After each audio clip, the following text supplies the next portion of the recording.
आप सभी को नमस्कार। आज डूंगरपुर में दिशा की बैठक में बीएपी के लोगों ने अनर्गल बातें की, धमकी दी और भारत सरकार द्वारा जो दिशा बैठक की गाइडलाइंस है उसकी अवहेलना की। हम बैठक में उपस्थित थे। जनता जनार्दन के आशीर्वाद से हमने इस विषय का प्रतिकार किया कि जो गलत है वो गलत है और गलत की कहीं ना कहीं हमें प्रतिक्रिया देनी चाहिए। अब मुद्दा क्या था? बैठक शुरू हुई, राजकुमार रोत उसमें अध्यक्ष, किसकी मेहरबानी से? नरेंद्र मोदी जी के ऑर्डर की मेहरबानी से। हम उसमें सह अध्यक्ष, हम बैठक में उपस्थित। और बैठक शुरू होते होते विषय केवल राजनीतिक और टीका टिप्पणी पर आ गया और ओछापन पर आ गया। वो घटना क्या थी? घटना थी माननीय भजनलाल जी की सरकार ने अभी जनता की समस्याओं का निराकरण करने के लिए शिविर लगा रखे।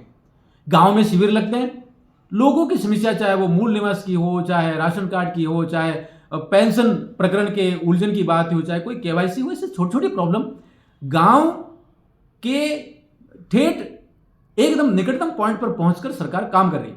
इसको कहेंगे सरकार गांव के संग है, लोगों के संग है। असर बहुत अच्छा गया। लेकिन राजकुमार रोते कहना था कि ये टेंट का पैसा कहां से आ रहा है, ये हमारी जेब से खर्च हो रहा है, ये खाने का पैसा कहां से जा रहा है।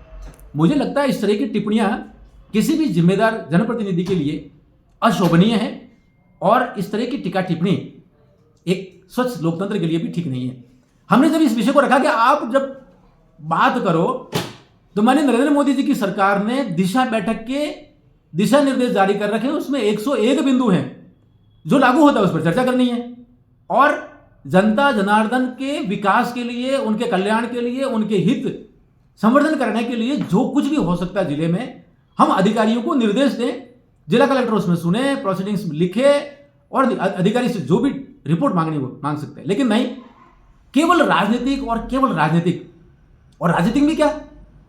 एकदम छिछोरापन।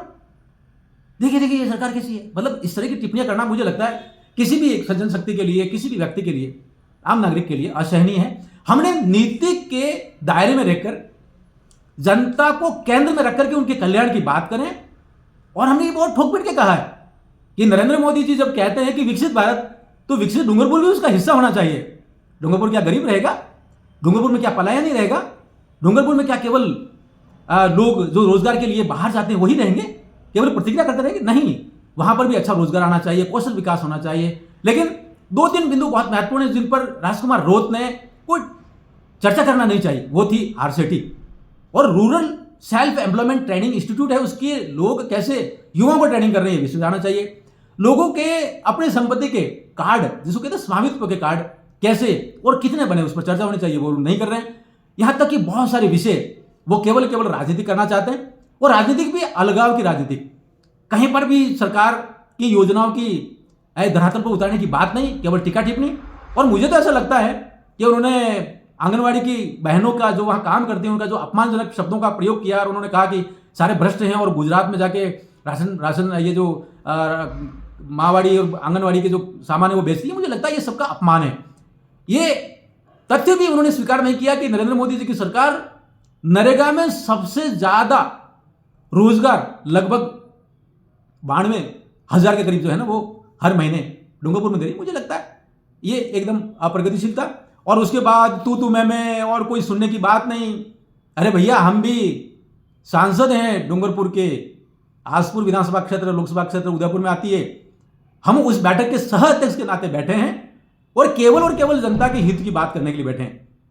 केवल कोरी बकवासबाजी और नोटंकी करने के लिए नहीं बैठे। जनता का कल्याण होना चाहिए। हम सब मिलकर प्रयास करें कि मोदी साहब का जो विकसित भारत का सपना है उसके लिए हम दिन रात मेहनत करें, अच्छे के लिए मेहनत करें, लोगों को जोड़ने वाली ताकत के रूप में आगे बढ़े। ये बहुत महत्वपूर्ण है। और भजनलाल जी सरकार जिस प्रकार से जनता का जो समस्या निवारण के लिए शिविर लगाई है वो बहुत उत्कृष्ट है। ये शायद कुछ लोगों को हजम नहीं हो रहा है। आप सभी को नमस्कार, जय हिंद।